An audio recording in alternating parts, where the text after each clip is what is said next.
So you can go ahead. Yes, please. Thank you, Bhante. Yes. Hello, sadhu to everyone. Good evening, dear Dharma brothers and sisters. On behalf of Buddhist Mahavihara, we would like to welcome you to our Monday night BMV Dharma Dana Sutta class.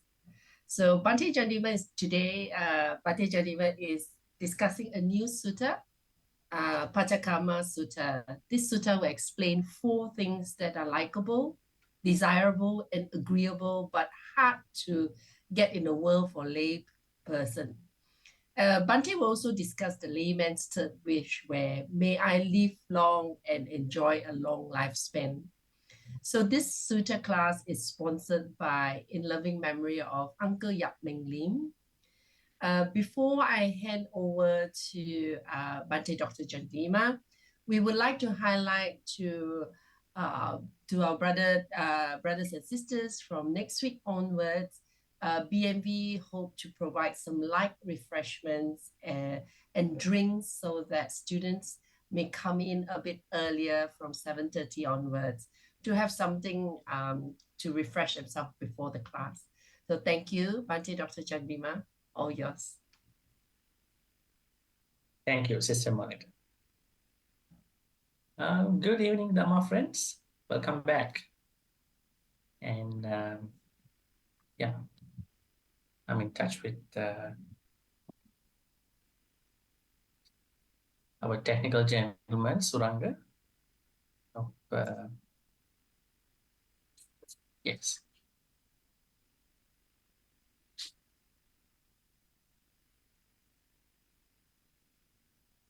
Just to minimize the sound, I think you can mute from your side unless people come and ask questions.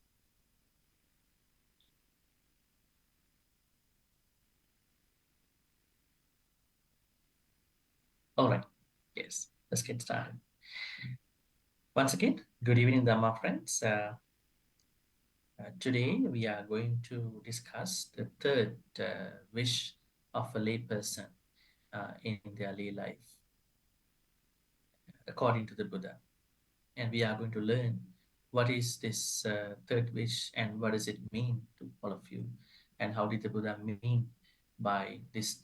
What did the Buddha mean by the third wish? So before we get started, shall we pay respect to the Buddha? Sadhu, sadhu, sadhu. Namo tassa bhagavato arahato samma sambuddhassa. Namo tassa bhagavato arahato samma sambuddhassa. Namo tassa bhagavato arahato samma sambuddhassa.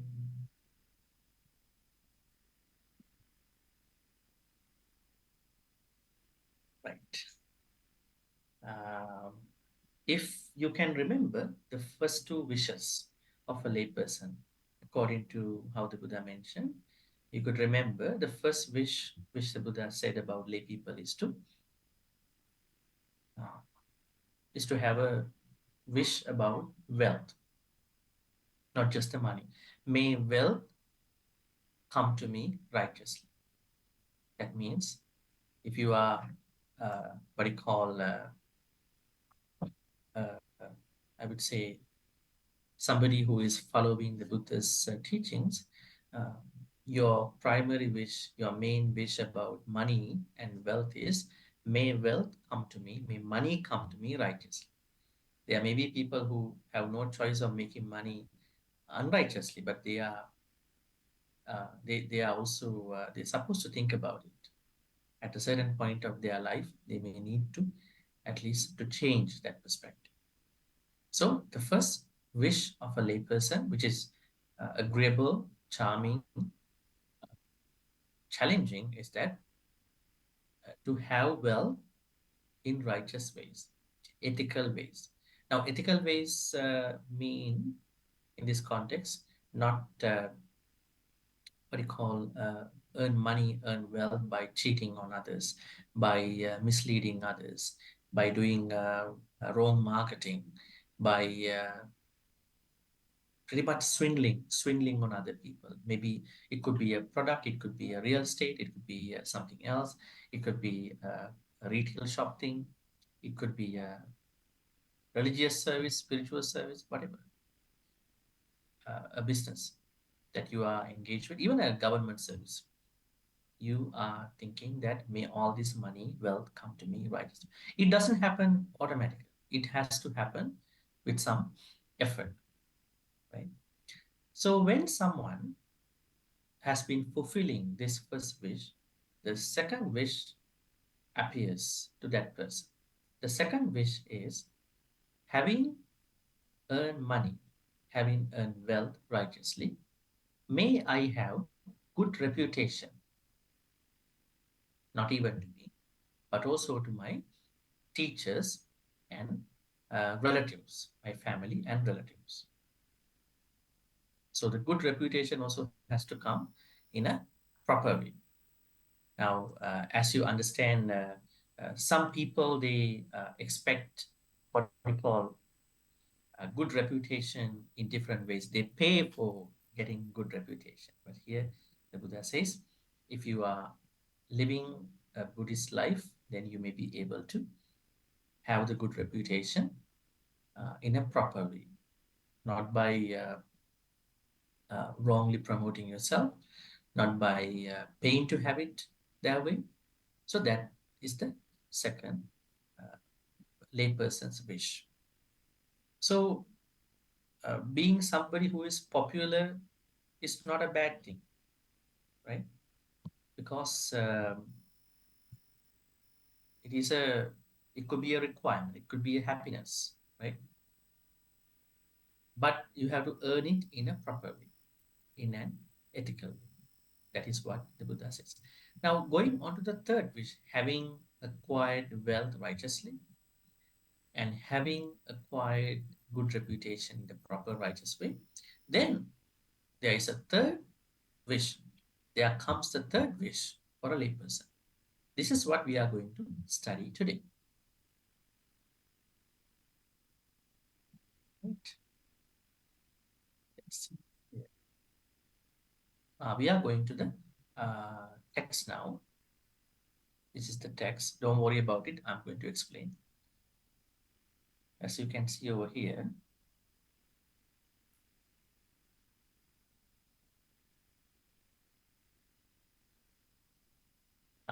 Bhoge ladda saha dhammena yasang ladda saha jnatihi. Now, uh, the Buddha actually rephrases this same thing. The first wish is this one.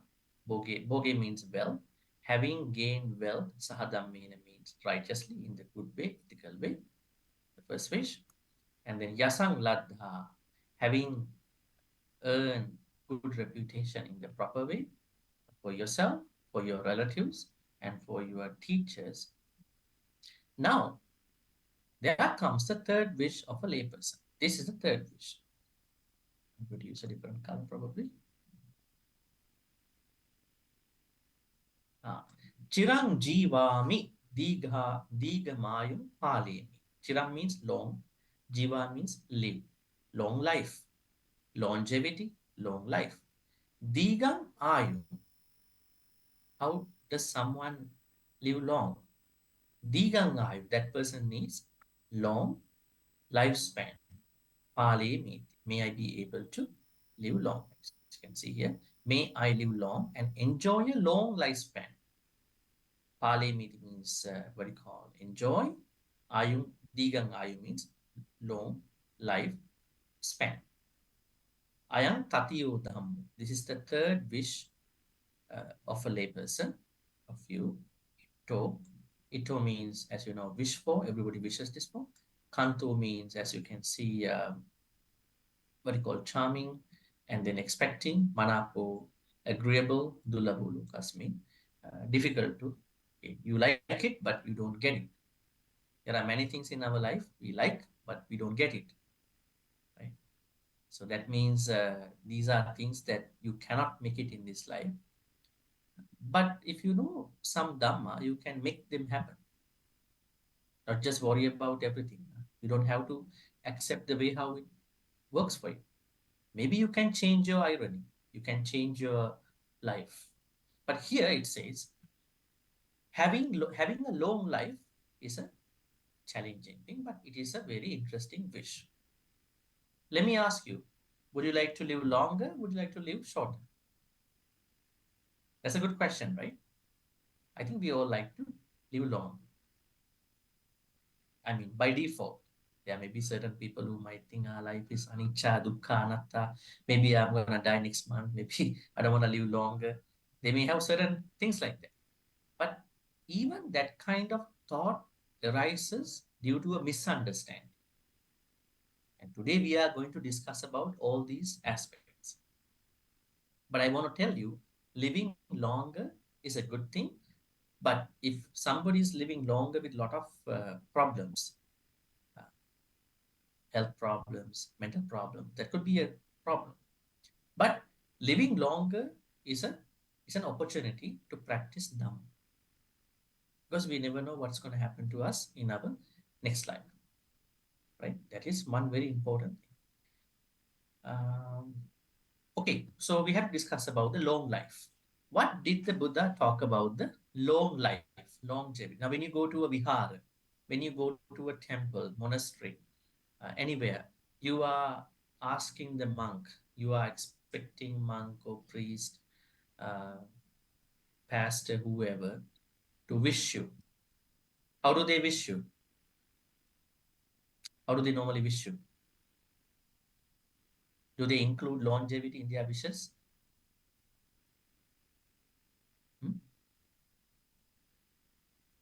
How do they wish in your own ways, if you can remember? They wish you to live long, stay long, right? In their blessings, in their prayers, but we don't call it prayers in Buddhism because we don't pray for the Buddha, isn't it? We don't pray for the Buddha. We just practice it. That practice creates blessings. Other religions, they have praying. They have to pray for somebody. He doesn't give just because we pray. The word prayer has a problem, but we just normally use it in our jargon, in our English use of words. But we have to, now you can see here how you can have a life with long lifespan. It won't come just because of you expect you want it to be. You have to do certain things. Like one good example is that, the more you chant Amitofo, in Mahayana, they feel that the Buddha Amitabha is going to take care of you. That's one way of thinking about your next life, right? And Buddha Amitabha is a secondary Buddha who's living in the pure land, who's still living. But Shakyamuni Buddha already passed away, called human Buddha and the meditation Buddha, Amitabha, Buddha Amitabha. So now, when you keep chanting Amitofo, uh, it says that you will be able to be reborn in the pure land, Sukhavati. But if you look at early Buddhist teachings, there are also pure lands. There are 5 pure lands, not only one pure land, 5 pure lands, right? So these are the highest Brahma worlds. But in order to be reborn in one of those Brahma worlds, you cannot simply keep chanting about the Buddha. You must be an anagami person. How? You have to become an anagami person in this life. Then you are guaranteed be reborn in that particular one of those pure lands. And then you will be sometimes, mostly, becoming an arahant in one of those 5 pure lands. I'm trying to say that according to early Buddhist teachings, you cannot simply be reborn in a pure land unless you have attained anagami. But this Mahayana culture, they have their own ways of interpretation. It's good. That's their way. By keep chanting about the Buddha Amitabha, you will be reborn in the pure land. I'm trying to bring this narrative to today's discussion about living longer. Just because a monk blesses you, you might perhaps not be able to live long. You might, but we need their blessings too, right? If you see a lot of people who get a lot of blessings, but still they die at a young age, why is it? Is it because the blessings are not enough? They had the same blessings like you. Something else. Karma. They have not done enough karma in the past life, right? No good karma, not enough good karmas done by that person. So then, long life uh, is something that will go to somebody, that will affect somebody when that person had done good karmas in a past life, including this life. Now, in order to highlight this particular thing, I'm going to show you another sutta. Let me tell you the background of this sutta. There was one man called Subha, Subha. Subha. Subha approached the Buddha one day, Shakyamuni Buddha. He told the Buddha, Bhante, there are 7 things that I wanted to know, both sides, good side, bad side. I see some people who uh, do not live longer, very good people, but they don't live long. But some people, they live long. I see some people, they are always having health problems, have health problems, cancers, pains, back pains, other problems, knee pains, lot of problems, diabetes, blood pressure. They are very much taken care of, but still those things affect them. But some others, they have no problem at all. They're very good. And there are others who are very beautiful, are very handsome, very pretty, but others are not. And there are others who are well respected wherever they go, but others they are not that respected. Wherever they go, other people don't care about them. And there are some others who are very wise, but some others were very unwise, very unwise. Why? Then the Buddha says, Kammang satte vibhajati yadidang hina panitataya. It is because of the karma. Some people have brought forward, carried forward a lot of good karmas in regard to these blessings. Okay, now we are going to look at what did the Buddha say about long life and short life from the Chula Kamma Vibhanga Sutta. You can actually read in my notes when you read later. All right, 34, day 34 notes. Sister Monitor told that I'm going to start a new sutta. Actually, I already started. I started this sutta, I think, 3 weeks ago. So this is somewhere like in between now. Okay, this is what the Buddha says. Longevity does not come from blessings alone, and we must have already performed good karmas. Okay. Now, I'm not saying that blessings are not important, right? We need blessings. But more than the blessings, our own good karmas are going to uh, take over most of our potentials in a life. Okay? That means our own good karmas are more powerful than somebody else's blessings. Right? Sometimes we are not thinking that way. We are going to be very immoral. We don't care about our life. But maybe we are looking for a very blessed person. Okay, now I'm gonna be blessed.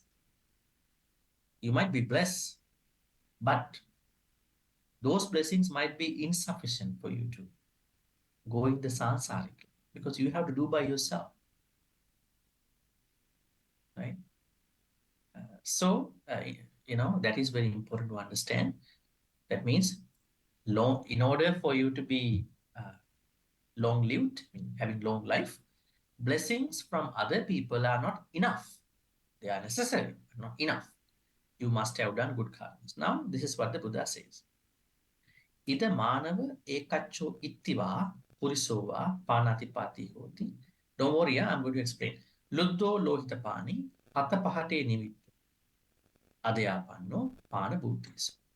Here, now he is talking to Subba. Buddha talks to Subba. Subba, some man or woman kills living beings and is murderous, bloody-handed. Now, this Pali word called bloody-handed means lohita pani. Lohita means blood. Take like this. Lohita pani. Bloody-handed. Hatha pahate nivitto. Hatha pahate nivitto means given to blows and violence. That means that particular person is always trying to uh, give blows, hit other people, uh, torture other people with violence. And adayapanno, merciless, no compassion at all towards panabhutis, living beings.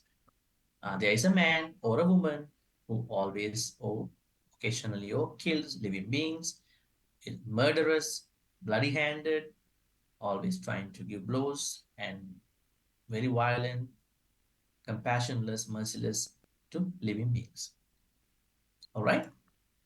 Now, this is what that person does in whatever that person's way. Then, what is going to happen? So, tena kammena evang samattena evang samadhinnena kayassa bheda parang marana apayang duggating vinipatang nirayang uppajjati.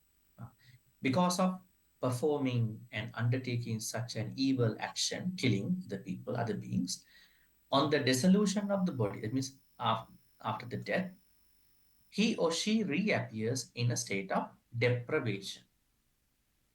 What kind of deprivation is that? Deprivation means deprivation of happiness. Now, we all like to be happy, right? But most often, to many people, happiness is not something automatic to those people. They deprive of happiness for whatever the akusalas or the reasons. And now, this particular person who has murdered, who has killed beings, is going to be reborn in a state of deprivation. Now the state of deprivation is going to be interpreted here in an unhappy destination, in perdition, even in hell, four hells. One of these four hells. What are the four hells? We call them niraya. We call them 16 hells, sub hells, and then become an animal, niryatirachana, then become a ghost, and become an asura.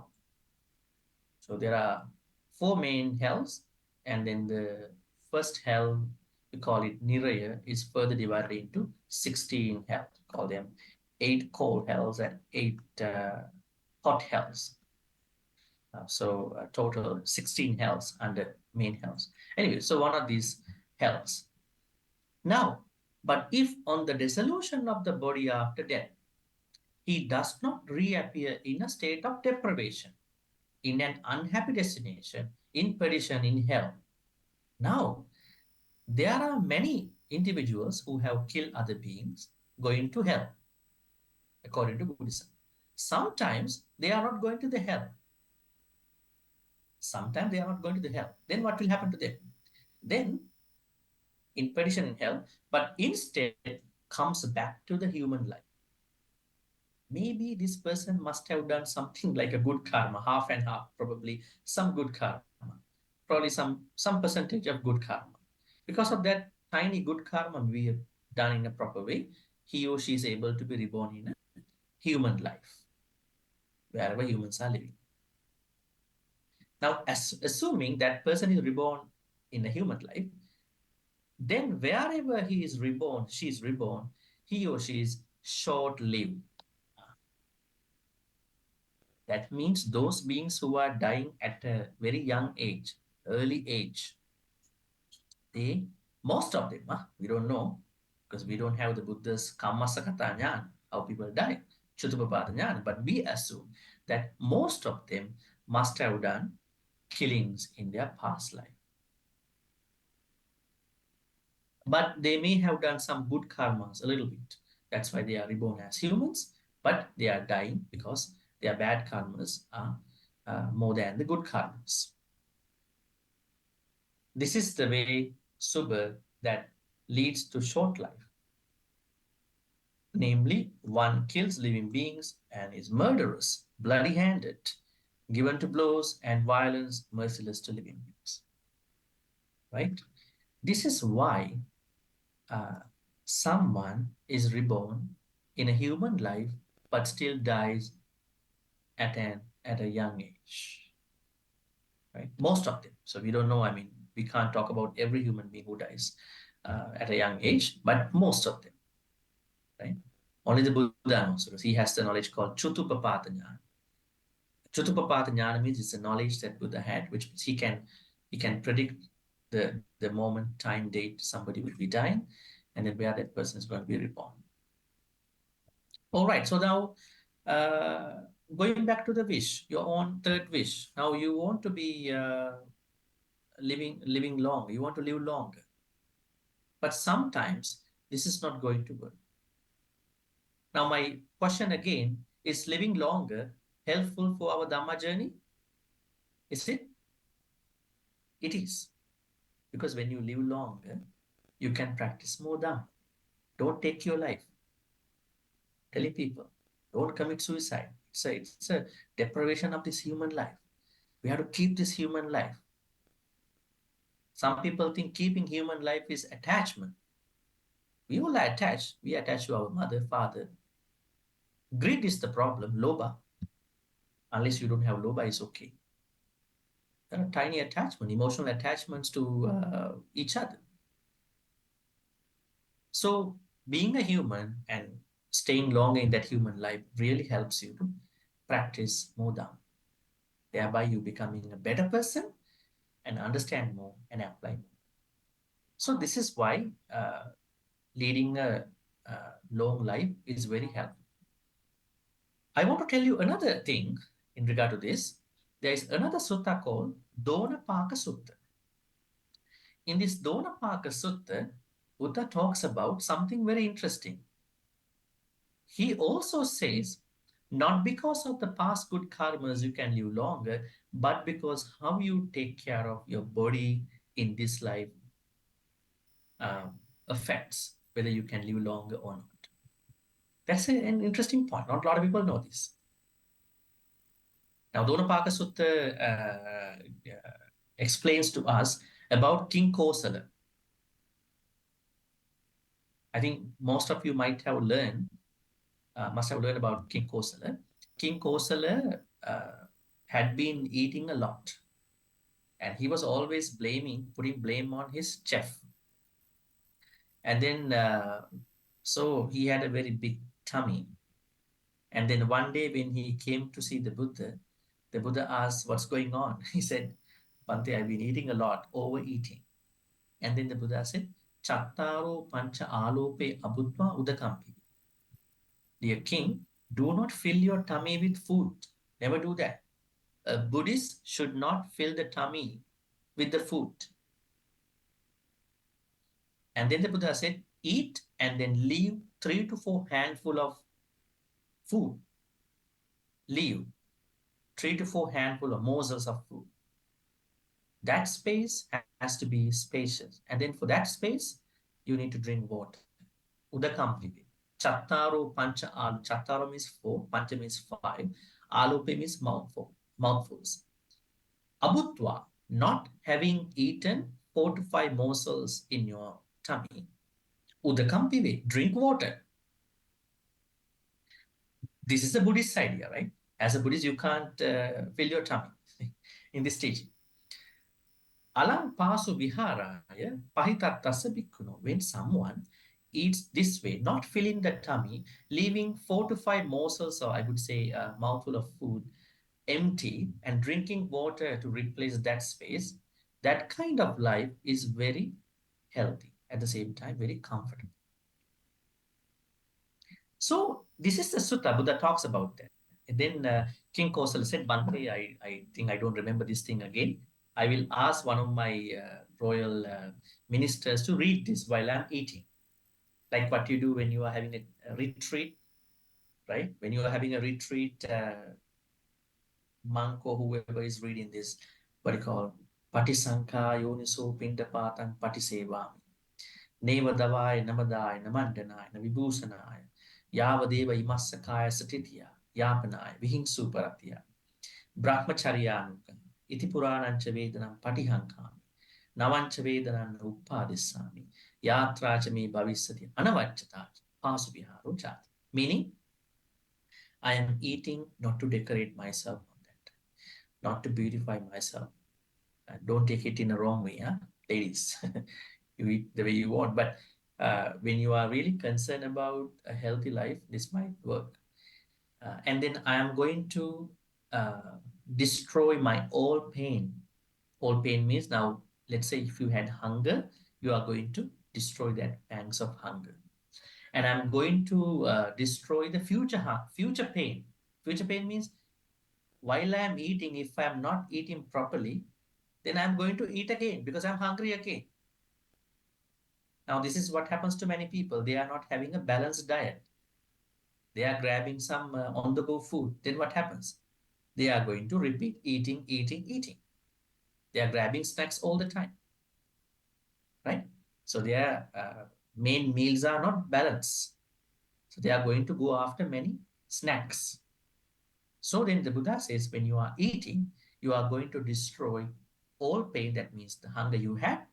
And then by eating properly with a balanced diet, you are going to destroy the future pain. That means when you are eating properly, you are not going to be hungry for a couple more hours, at least, at the very least. Right? So this is what the Buddha said, why we have to. In this particular sutta, Buddha talks about something very interesting about our long life. I want to pinpoint that. Let's go to that particular point. Here it is. The way we eat and spend our lives also has an impact on how long we live. Donapaka Sutta. Now, how many people, how many of you know that Buddha talks about, Buddha thinks that the way of how we lead our life, present life, matters to our long life too. Sometimes there are people who are not health conscious at all. They eat whatever they want. And when they get sick, they are making the mantra, everything is impermanent. So am I. So I am sick now. We can't make that statement that way. Impermanence is not that kind of a cheap statement. It is a very high level, deep statement. So the Buddha says in this sutra, in this particular stanza, that you have to be health conscious. You have to understand how to spend your day with healthy habits. Let's see how he says that. This is the stanza. Manu jassa sada satimatu mattang janato ladhabojani tanukassa bhavanti vedana sanikang jirati ayupalayan. Manu jassa sada satimatu. If you have some kind of awareness, you might not have that vipassana, samadhi, mindfulness. You don't have to. But at least you are aware what you are eating, where you are going, what you are doing. I think we need that awareness, right? That kind of bare awareness. When you are cooking, when you are cutting something, you have to be aware that I'm cutting now, right? It's a simple thing. If there is a moment that you are lacking in what you are doing, you might going to cut yourself. That simple awareness is very necessary. So here Buddha says, as a man, as a human, you have to have some awareness of what you are doing. In this case, mattan janato ladha bojani. Ladha bojani means food. Whatever the food you are eating, you have to mattan janato. Janato means knowing. Mattan means moderation. Having known the moderation of the food that you are eating. How many of us are very conscious about this when we are eating? Are we really concerned about the moderation? Or we just go and buy whatever because just because we have money? So that means uh, it is very important to know the moderation of our food. Moderation to one person to the other person could be different, right? Let's say there are three people, A, B, C. A's moderation might be different from B's moderation, the body, what they eat, and all that. But regardless of A, B, C, you should have your own moderation. That you know that I cannot eat too much. I don't want to eat. This is my body. This I know my body. I'm conscious about my body. So that moderation of food is very, very necessary, and you must be able to put that into practice in terms of long life. Then, when you know the moderation, maybe the limit boundary of your taking food, tanu kassa bhavanti vedana. Vedana means your discomforts, your pains of your body. Tanu kassa bhavanti. Tanu kassa means your discomfort fades. That means when you are eating in moderation, lot of pains will be diminished. There are no even pains that are accumulating, piling up because you know the moderation. So you have you have very less discomforts, maybe uh, uh, minimal to no discomforts in your body because of the moderation. This is the statement that I wanted to highlight. Sanikang jirati ayupalayan. He or she ages slowly. Ages slowly. Do you want to age slowly? We call it in English. Uh, what is the right English translation for that? Mm, there's a proper English word for this. Anyways, so the Buddha says by practicing moderation in eating, you are going to age slowly. Now, what do you think about anicca? If the Buddha says that you have to age slowly, how do we bring anicca? Anicca is a concept that we have to understand at a different level. But you have to age slowly. That means nobody will do that to us. Ah, what do you call age graciously? We have to age uh, graciously. We have to spend time graciously, not that we eat whatever we want to eat, right? So then you can stop aging faster because you have moderation of food. Nowadays you can see people are growing very fast. Even the young people, they're growing very fast because of the food that they are eating, industrialized food. They don't get to eat healthy food. They don't have because of this industrialized demanded food, buying and eat. There's no slow aging. Very fast they are aging. By the time they are reaching 20s, 30s, everything is bloomed. Not that slow aging. The Buddha says we have to age slowly. Now, what does it mean? If you age slowly, unless you have done a bad karma, you are making conditions to live longer so that you can practice more. Thereby, you can apply Dhamma. So, going again to the stanza, Manu jassa sada satintu. If there is a human who is aware about what he is doing, in particular about mattang janato ladda bhojani. That means by understanding the moderation of the food. Tanu kassa bhavanti vedana. Because of that moderation of food, that person's discomforts go away, pains go away. Now, if you look at most of the sicknesses in today's world, they come from food or they come from emotional states. Right? Most of the diseases, what do you call non-communicable diseases, they come from food. You know what they are. And on the other hand, cancers, some of the cancers mostly come from stress, anger, When you are so angry every day, you may end up with a cancer because you are pressing yourself. Your cells are not happy. Yeah? Then suddenly all the cells are converted into cancerous cells. So anger, stress, depression, all these things matter. Not that genetic stuff. So, anyways, food intake has to be done in moderation. That helps us to stay longer if you really want to stay longer. That's it. That is one thing, unless you have done a very bad car. Donapaka Sutta, Samyutta Nikaya 3.30. All right, now we are going to the follow-up questions that I made about this third, what you call, wish. Once again, I'm going to go back and show you. Boge ladda sahadammena, yasang ladda sahanyati. Having earned wealth, money righteously, having earned good reputation to myself, to my relatives, to my teachers righteously.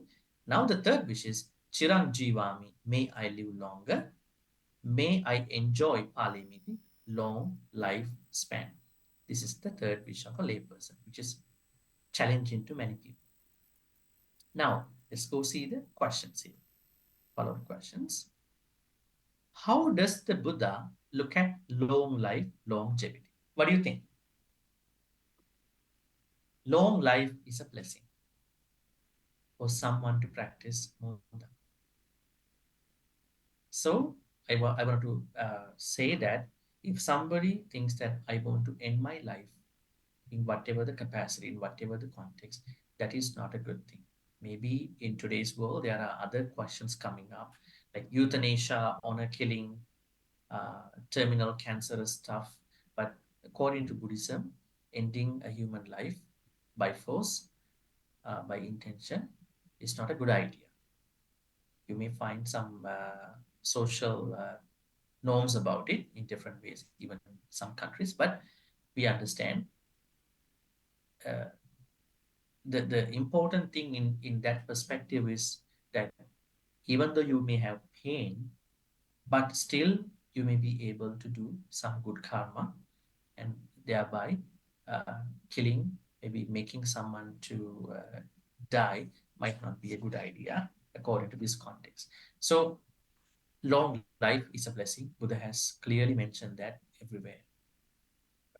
He has talked about it everywhere. And he passed away when he was 8 years old, and his student monks, they lived more than him, most of them, I think. You know, Bhante Anand, he lived longer than him, and Bhante Bakula, monk Bakula, Arahant Bakula, Bakula, he lived 160 years. 160 years, it is said that. And also, it is said that he never had a back pain. He never looked for any assistance from a student monk. So he is the healthiest person in the Buddha Sasana, right? 160 years old, Arahant, right?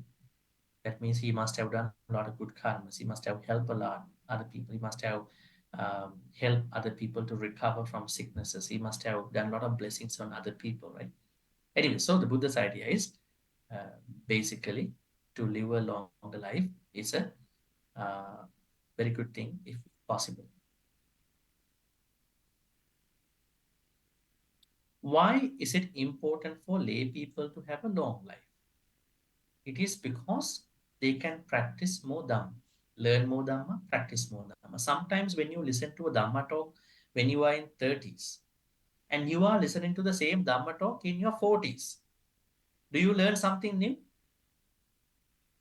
You learn something new.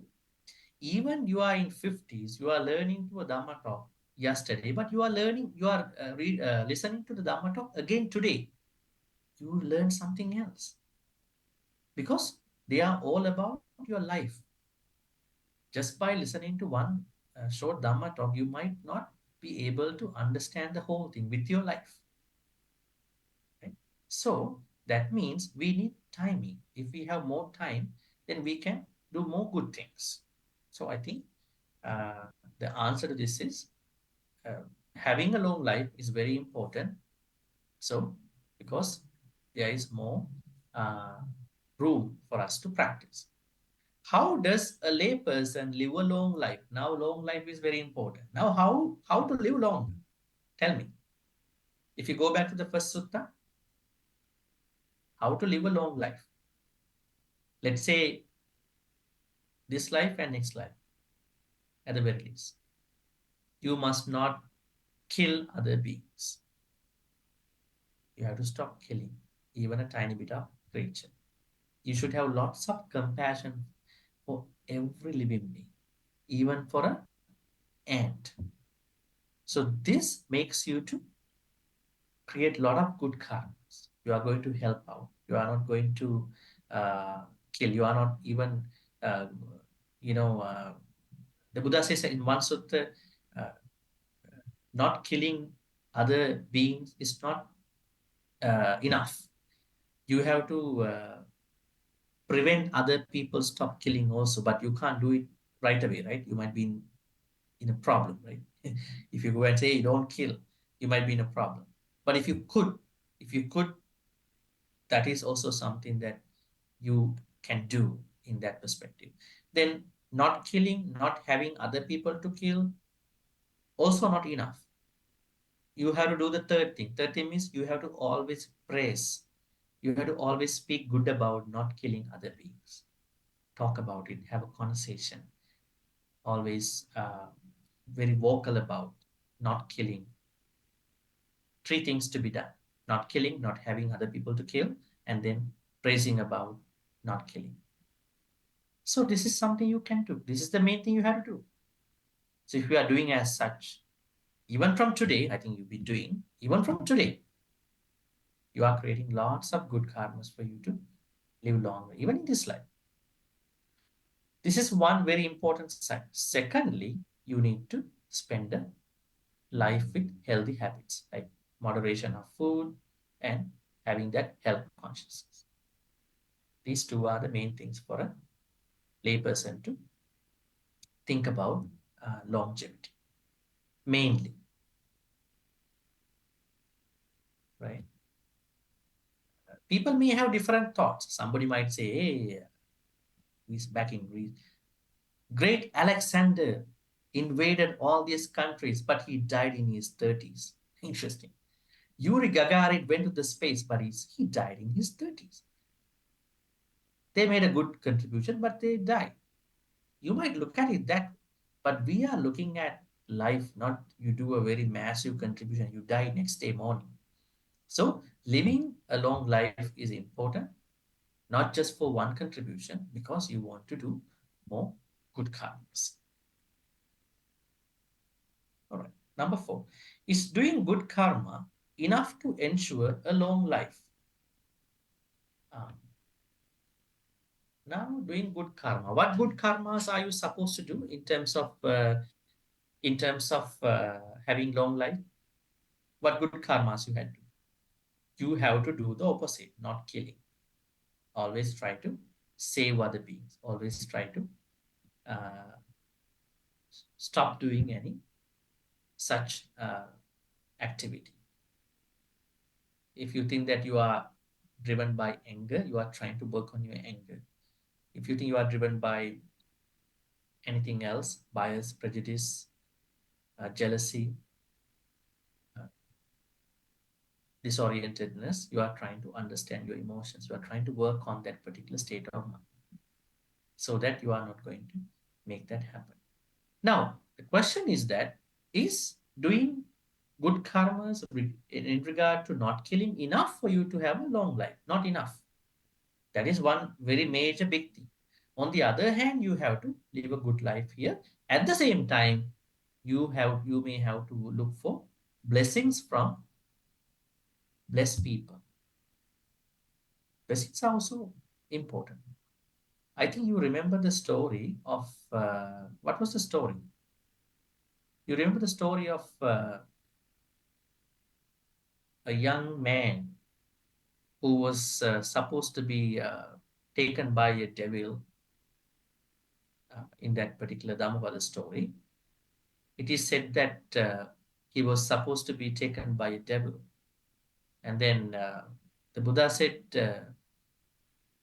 make a pavilion in your house, and then I, with other monks, come to your house. I will do a chanting for that young man. And then the Buddha went to that house with other monks, and then chanted. He chanted along with other monks, and other monks also chanted for 7 days. 7 days chant. It is said that because the Buddha came and then chanted with other monks with lots of kindness.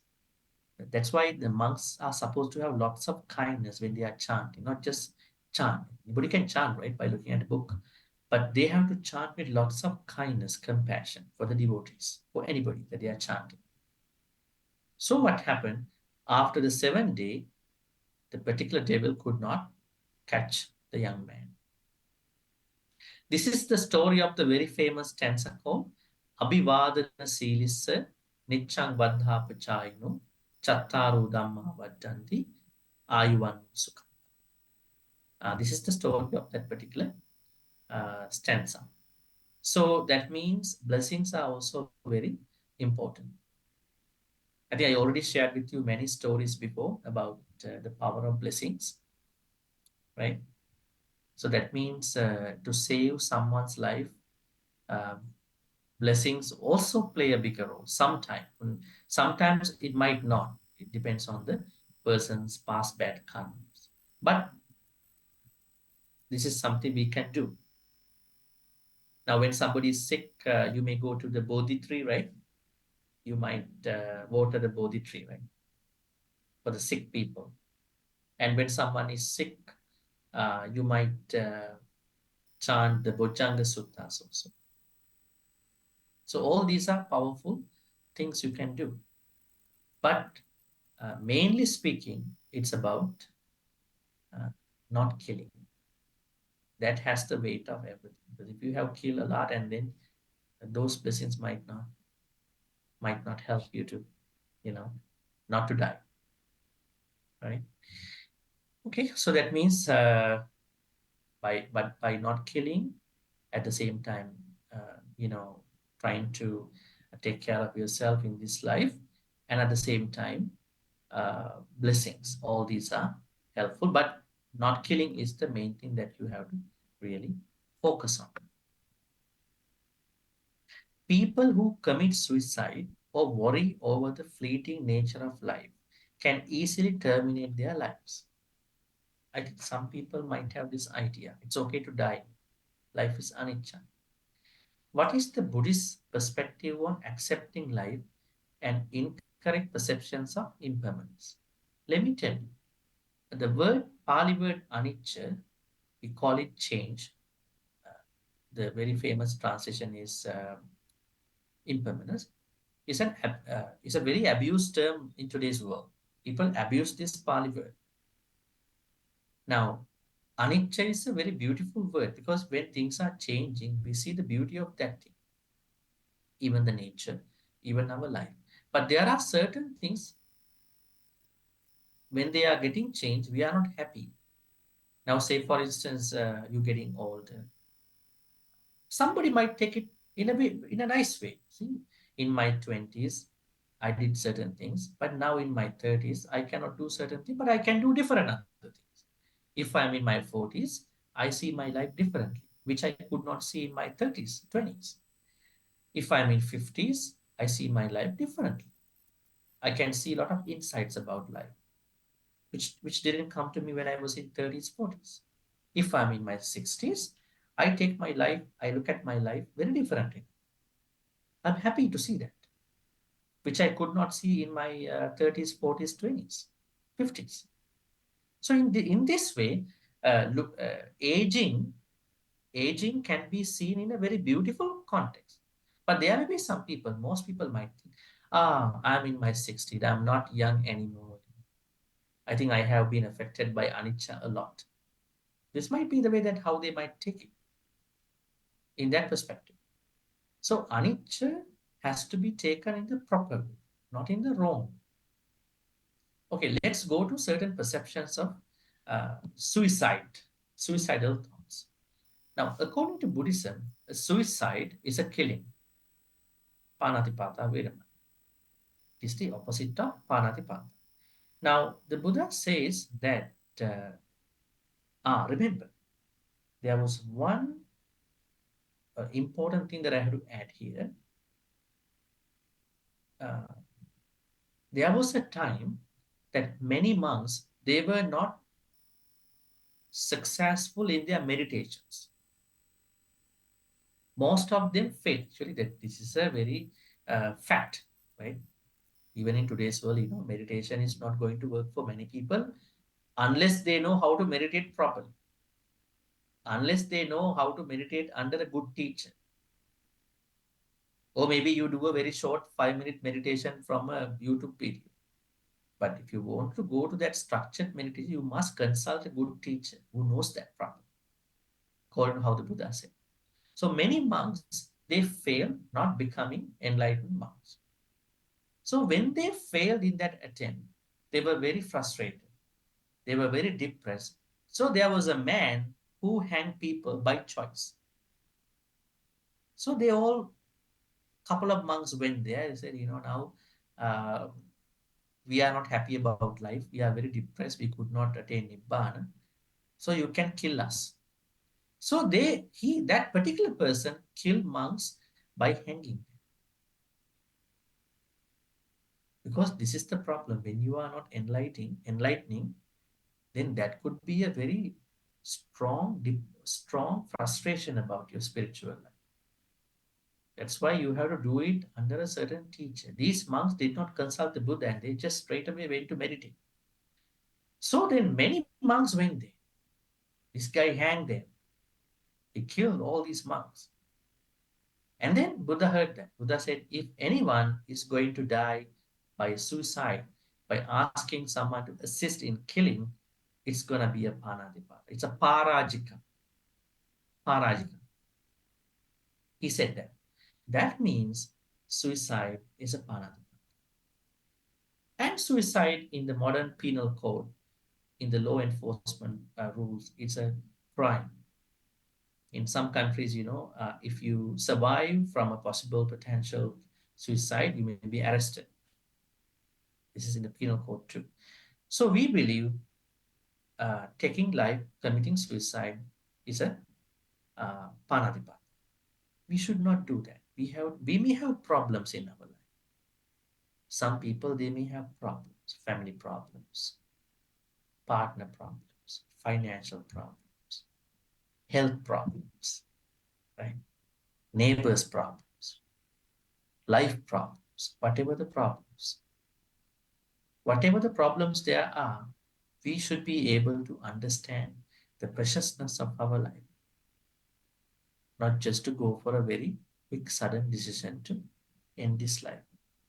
We have to always keep this life and think about what to do for those questions, those problems. That's why we need Kalyana Mittas, isn't it? If we have Kalyana Mittas, those people would not do it. That's why a self practice is not enough. Some people think I practice Dhamma in my own way, so that's enough for me. That is not enough because you need Kalyana Mittas. Kalyana Mittas tell you, hey, don't do this. This is not a good idea. But let's say you are somebody who is practicing meditation all alone, you don't care about other people. Suddenly you have a very boring thought, very disturbing thought. I expire from my jhanas, my meditation. So I feel like life is not important to me anymore. We don't know what's going to happen to you after that. But if you are practicing together with others, they might affect you. This is a wrong thought. They might tell you, they might influence you in a better way, but with the right people, huh? Kalyan Mittas. So there are certain things we can do in terms of understanding the preciousness of our life, especially a human life. This is very important. Not just the normal life, human life. Now, some people wrongly interpret about that one-eyed blind turtle, sea turtle story. Have you ever heard this story before? There's a story in a sutta called Bala Pandita Sutta in Majjhima Nikaya. where the Buddha says the possibility of an animal or a being in a hell to be reborn as a human is very short, is very hard, very rare. It is just as there is a one-eyed blind turtle, sea turtle, who's coming above the sea surface once in every 100 years. When he comes out of the surface of the sea, there is a part of the yolk that was washed away by streamlets and then merge onto the sea finally. This particular small yolk is going to connect to his visible eye, and he opens the eye, he sees the outside of the ocean. This is such a very improbable scenario. It won't happen normally, not at all. But if that happens, when the sea turtle comes out of the surface, and at that time, exactly that particular yolk is going to connect to his one eye, visible eye. He opens his eye, he see the world. That is the probability of being a human for an animal, and for a being in a paya, not for humans. If you are a human, if you want to become a human again, it is not that uh, kind of incident. But what you have to do when you are a human, you have to do a lot of good karmas. You have to be with the humans. You have to support other humans. That will help you to become a human, especially the 10 kusalas. Not killing, not stealing, not sexually misbehaving, and then not lying, not slandering, not using harsh words, not gossiping, idle chatting, not being covetous, not having ill will, not having wrong view. When you practice these 10 simultaneously over the course of time, you will understand that you are fulfilling your next human life. Because we never know. If you don't get enlightened, you have to have a life, right? Isn't it? We are talking Nibbana all the time. What if you are not going to Nibbana in this life? Where are you going? So we have to have this backup. The backup is that you must have done a lot of good karmas to become a human. But from human to human rebirth is workable if you are doing the 10 kusalas. But for a hellish being, that means hellish being, maybe an animal, maybe a ghost, maybe a asura, to be reborn as a human is such a very improbable thing. So human birth is very. So now you already got a human birth. You obtained it already. That means, what can we think about it? That means you must have done a very big good karma in a past life or in the past life. Have you ever heard that some people are making comments that if you don't do good karmas, you may be reborn in hell? And we don't say it. There are certain religions who might say, we are sinners. You are born sinners. You can be redeemed only by certain ways. In Buddhism, we don't say that. We are saying that nobody is sinners. You all are precious human beings now. That means you must have done a very big karma in the past life. That means we only have to, as monks, monastic leaders, or whoever, just to tell them to continue what you've been doing going forward. Just do the 10 good karmas, 10 good kusalas, right? So, going back to the question, what I'm trying to say here is that uh, what you call committing suicide, taking life is panatipata. Never ever think about it. And I wanted to add something to these people who might be misunderstanding about the fleeting nature of life. For those people who abuse the word anicca, I want to tell them, do not see anicca as a concept where you have to degrade your life, where you have to disappoint your life. Anicca means that you are understanding the moment. If you understand the moment, be that the age, be that mental states, be that anything, you are understanding your life properly, not blaming the life, not being worried about the life, not be sad about the life. A very spiritually successful people, they know anicca very well, right? So we should never uh, take anicca for granted, but by understanding anicca means change, not just say impermanence. Right? It's a change, understanding the change. Changes can happen from anywhere. Say when someone is passing an examination, anicca. Who is calling that passing the examination is anicca? Nobody talks about it. Who is telling that someone is making a lot of money? Is it anicca?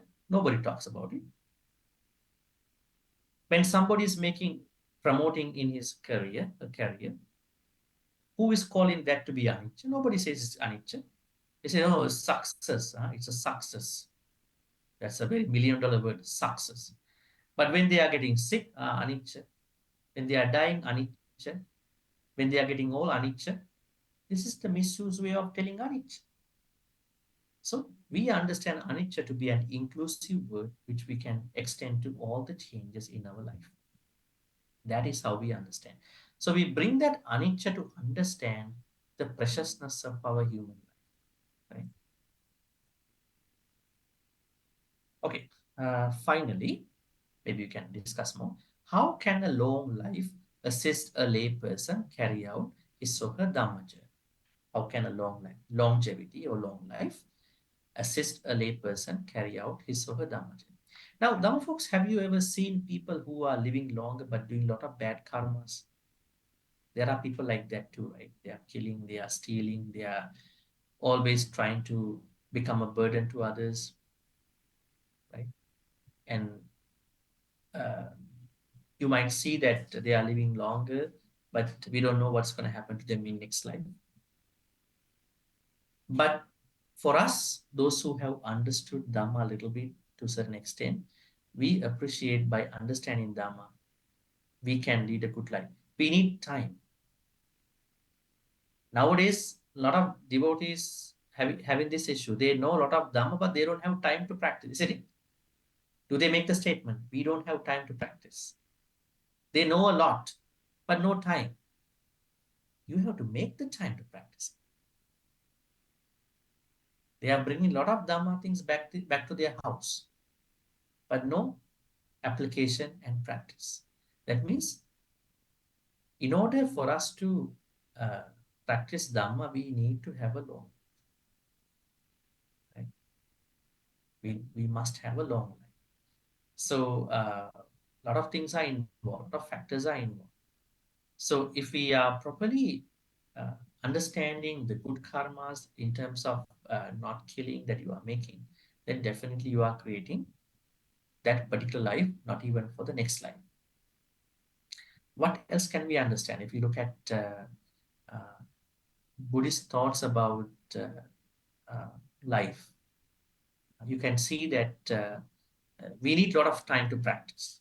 That means you can separate your timing, break down to certain areas of your practice. That means a long life is definitely going to be helpful. So in the Pattakamma Sutta, the Buddha says, having wealth righteously, having a good reputation righteously to you, to your relatives, and to your teachers and all that. And then you are looking at long life. Because let's say you have lots of money, but you are dying early. Is that a good thing? You have lots of money, but you are dying early. How to enjoy that life? That could be a problem. Let's say you are very popular, but still you can't live longer. Your days are counted. It is also a problem. Now, in this case, you are expecting, you are wishing a long. Wishing a long life is not bad karma. It's not noble. It depends on your intention. Right? Maybe someone might think that I want to live longer to hurt other people. I want to live longer to do a lot of bad things to other people. No, you are living longer mainly to practice more Dhamma. All right. So this is the third wish that every layperson uh, have to think about. Having a long life is always helpful for you to stay on to Dhamma and practice Dhamma. All right. So we can take questions and then we can discuss a couple of things at the end. Anybody who wants to have a question, please raise your hand and come to the mic and you can ask.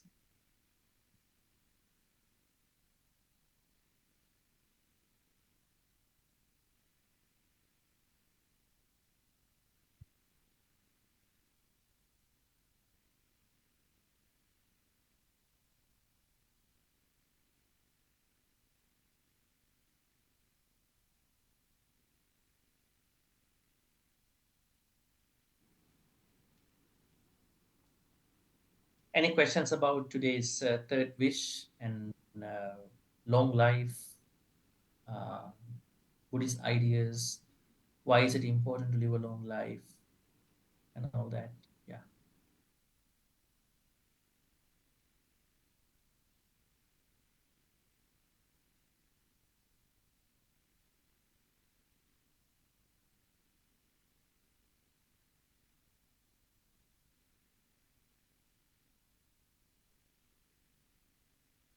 Okay.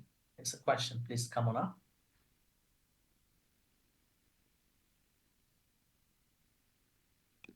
Hello. So this one. Hello.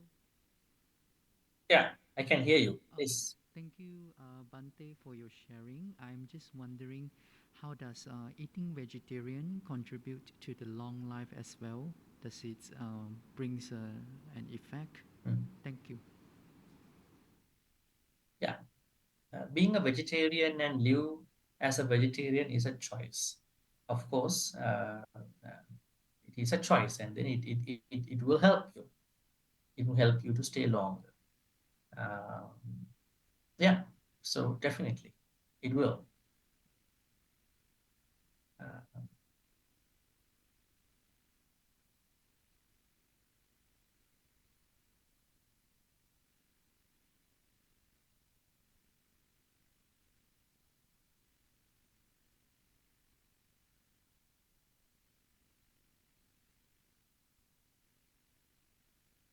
Uh, actually, the Buddha is more concerned about what people think about uh, other beings and especially the mental states. We can eat very purified food. We might not eat uh, meat or fish. We might eat vegetarian food. But sometimes our thoughts are still not pure enough. Thoughts may be corrupted, right? So we have to think about, I mean, if you want to go for become vegetarian, just go for it. But at the same time, understanding the most important thing is purity, not just the physical purity, mental purity. That's why when Devadatta, the monk Devadatta, you know him, right? Monk Devadatta, his cousin. He came and then he asked from the Buddha, Bhante, you have to make a rule for monks. From today, no monk should eat meat or fish. He asks from the Buddha. You have to make a rule from today. Also, he added four more rules for Buddha to lay down for the monks. One is not eating meat or fish. One is every monk should go for Pindapata. They cannot take food from being in the temple. They cannot stay in the city temple. They have to be in the forest. They cannot use ropes from other places. They have to make a rope uh, made from the what you call materials left in the cemetery, so and so forth. And then the Buddha said, I am not going to lay down any of this. If any monk want to practice, let them practice. If anyone not want to practice, let them not practice. Then Devadatta was very, very angry about it. He told other monks, see what the Buddha is saying. He's saying to eat, he's saying to do this thing. So you come with me. So he took 500 monks from the Buddhist temple, Jetavana Arama, and they went to the Gaya. the Gaya area. So the idea here is that I'm not saying that we have to eat meat or fish. I'm trying to say the most important thing is, yes, physically, it might be good to be a vegetarian, definitely, no matter what it is. But the Buddha's more emphasis is about having that purity in your life, in your character. Not that you are a vegetarian, but you are having lots of anger, jealousy. You are going to kill, you are going to steal, you are going to misbehave, you are going to lie, right? This is where the Buddha is more concerned about of anybody's life, right? So when somebody is really taking care of one's life morally, he may be a vegetarian. Who knows? She may be a vegetarian too. Maybe not. So the main concern is about that purity, the purity of the character. But anyways, it's good to maybe good to be a vegetarian in that context. That has health benefits. Maybe. Yeah. Any other questions?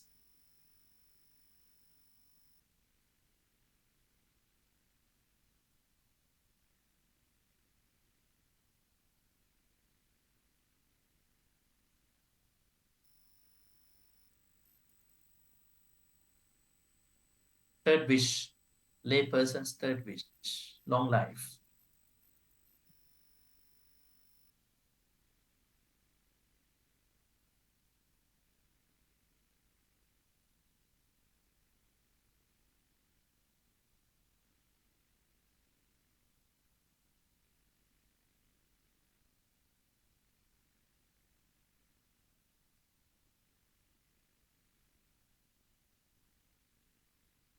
Okay, till you come up with a question, probably. Ah, yeah, there's a question. Please.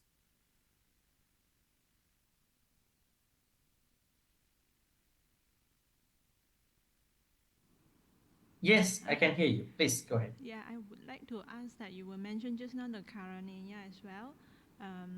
To have the long life for those who want to suicide, how it could be helped or be more practical way instead of just like chanting the Karanenya, or should we like practice the 15 quality in the Karanenya daily basis, like part of the Dharma as well? That's my Can question. you rephrase the question in a short way? Sorry? Yeah, can you rephrase the question? Yeah, it's like how could we use the Karanenya to practice for the long life, or like we practice it as a Dharma instead of like just chanting it? Karaniya? Yeah, just now you were mentioned, right? The metta. No? Were you Did I mentioned? make Were you mentioned anything in about metta? the Karanenya? No? I didn't specifically talk about metta Okay. today, but Oh, your question is about, the metta. yes, we are supposed to be Yeah. kind Yes.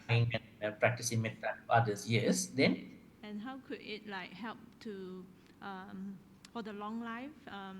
How's the impact to the individual? okay, the metta practice. Yes. Okay, good, Okay. good, good. I think you are talking about that small child. The Buddha went to his house with these monks, and then he protected him. There was a devil who was going to take him down in 1 week of time. So he said, "I'll do a chanting with other monks." Okay, now metta. I think we all know that we are all are supposed to practice a meditation every day. Say metta meditation every day. So, how can a metta meditation help us to live longer, help other people to live long? Very good question, right? Now, when we wake up in the morning, we may practice metta to us and to other people. Actually, when we practice metta, we have lots of what you call boundless friendliness metta to us. So that helps us to diminish any lobha, dosa, moha that we are struggling with in our life. So that helps us personally to live longer. Now you take two people one is not doing metta meditation in the morning, the other one being the one who is doing the metta meditation, the proper. So the person who is doing the metta meditation every day has more support from that meditation to understand his or her emotions. So that helps her not to get sick, not to get into apusalas.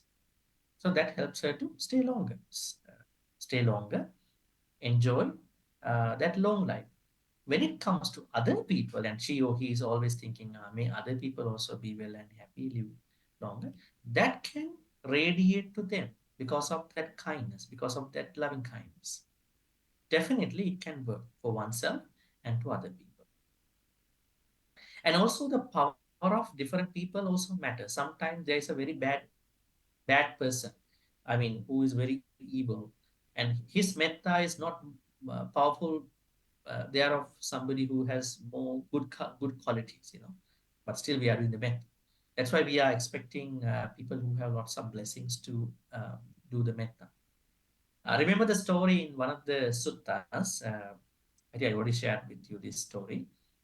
There was a newly wedded couple who had a baby. They wanted to see a hermit in a mountain. So they were bringing the baby to the mountain. Now they were on the way. Somewhere on their journey, there was a snake, a cobra, uh, stung their baby. So they were really now very depressed about what happened. So they were bringing the baby up to the mountain to show the hermit, saying, Dear Lord, dear Tapasa or Sannyasi, hermit, we were coming to see you, maybe get the blessings of you to our baby, but suddenly there was a cobra who stung our baby. Can you do something for the baby? And he said, okay, I've been a monk or whoever, tapasa, hermit for 15 or around years. I never broken my vows. With the blessings of that vow, may your baby recover. It is said that the poison of the cobra from head went down to the chest. Right? And then the hermit asked the couple, you also have to do the blessings for this baby. This is what I can do. Now the poison went from head to the chest. And then the lady started doing the blessing. She said, ever since I got married to this man, I did not have proper love for him. So it is said that the poison from the chest went down to the thighs. And then the Tapasa hermit said to the man, you also should do a prayer, what you call a blessing to the baby. And he said, I have no anger. I have lots of metta to the cobra who stung my baby. And then it is said, the poison from thigh, maybe from legs, and it went out of the body. And then the baby was uh, back to normal. What does this story mean? That means sometimes, depending on the person's power, blessings are not really working to somebody. You need lots of blessings, right? So metta is really powerful. But if the right person is to do the metta, is more powerful. Right person has to do it. Not those people who are just struggling with all these apusalas. Huh? Yeah. All right. Any questions about long life?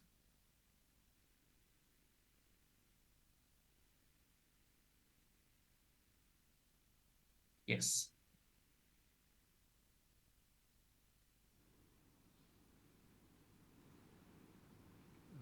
Good evening, Bhante.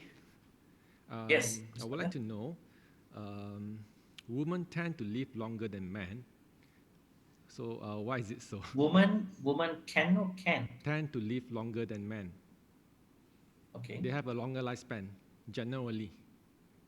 Mhm. Is it anything to do with karma? Then better we all to become woman then. Interesting. Anyways, these may have different results, different reasons, due to different reasons, right? It may be yes in some countries, it may be not yes in other countries. So probably this could be a good karma, this could be a bodily thing actually. maybe the way how a man's body is working in different countries. Actually, why don't we make a question like mortality rate in different countries? If you see a country like a different country, if you see another country, how does the mortality rate works for different reasons, and then you can go into the male and female. So there are multiple reasons. We cannot say that there is one reason, right? And I think males and female, they are dying at this differently. So maybe at the same, maybe younger, maybe a little later.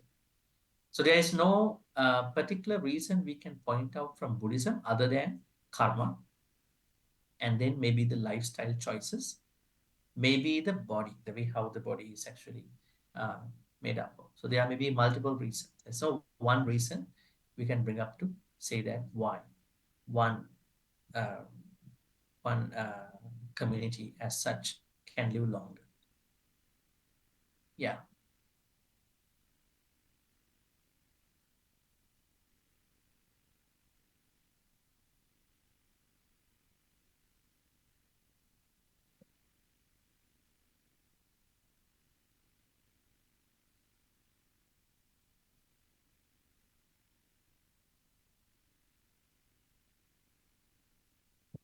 All right. It seems no questions. Huh? If not, we are going to transfer good karmas. And next week, we are going to discuss about the fourth wish, about lay people's life.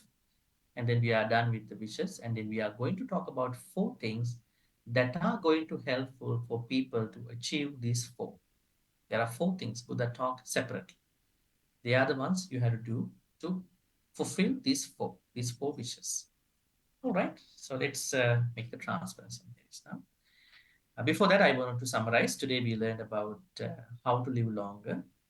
Uh, Actually, living longer is a main benefit of not killing other beings, right? But it is not only enough. We need to do it in different ways too. Maybe to get blessings, maybe not have other people not to kill, and then to praise about not killing. All these are involved in becoming somebody who is going to have a long life in here and in next life. So this is the third wish. May all these good karmas that we've been making today, by understanding the long life, the importance of long life, be transferred to all the departed ones who passed away in the name of all of us. May all the departed ones be well and happy. May they attain the supreme bliss of Nibbana. Sadhu, sadhu, sadhu. Idammi ñātīnaṁ hūtu sukitā huntu ñātayo. Idammi ñātīnaṁ hūtu sukitā huntu ñātayo. Idammi ñātīnaṁ hūtu sukitā huntu ñātayo. May Deva Naga Mahidika also uh, receive all these good karmas. May they be well and happy. May they protect and bless all of you for good health, quality of life, and prosperity. May they also finally attain supreme bliss of Nibbana. Sadhu, sadhu, sadhu. Ittavata ammehi sampatang punya sampadang sabbe deva anumodantu sabbasang patti sindhya.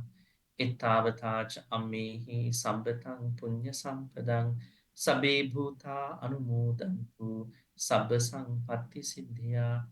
Ittavatāc ammehi sambatang punya sampadang sabe satta anumodantu sabba sampatti siddhya akasatta ca bhummatta devanaga mahiddika punyantang anumoditva chirang rakkhantu lokasasanam akasatta ca bhummatta devanaga mahiddika punyantang anumoditva Chirang Rakhantu Desanam Akasattha Chibummata Devanaga Mahiddika Punyantang Anumoditva Chirang Rakhantu Mang Paranti Chirang Rakhantu Tvang Sadanti.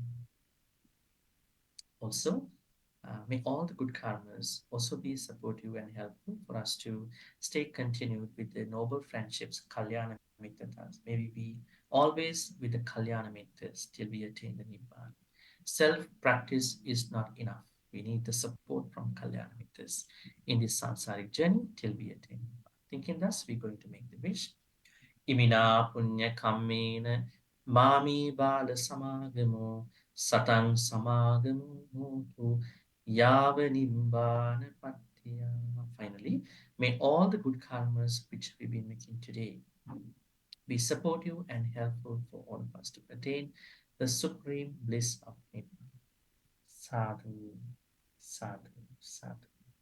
Abhivadana silis nichang vardha pachayino chattaru dhamma vadhanti ayuvanu sukhang balang ayurarugya sampatti sagga sampatti me vache atu nibbana sampatti iminati saminjatu sadhu sadhu sadhu. With that blessing, our Sutta study is over for today. I'm wishing you a good night and safe journey back home. We'll see you next Monday at the same time. Good night, everybody. Night.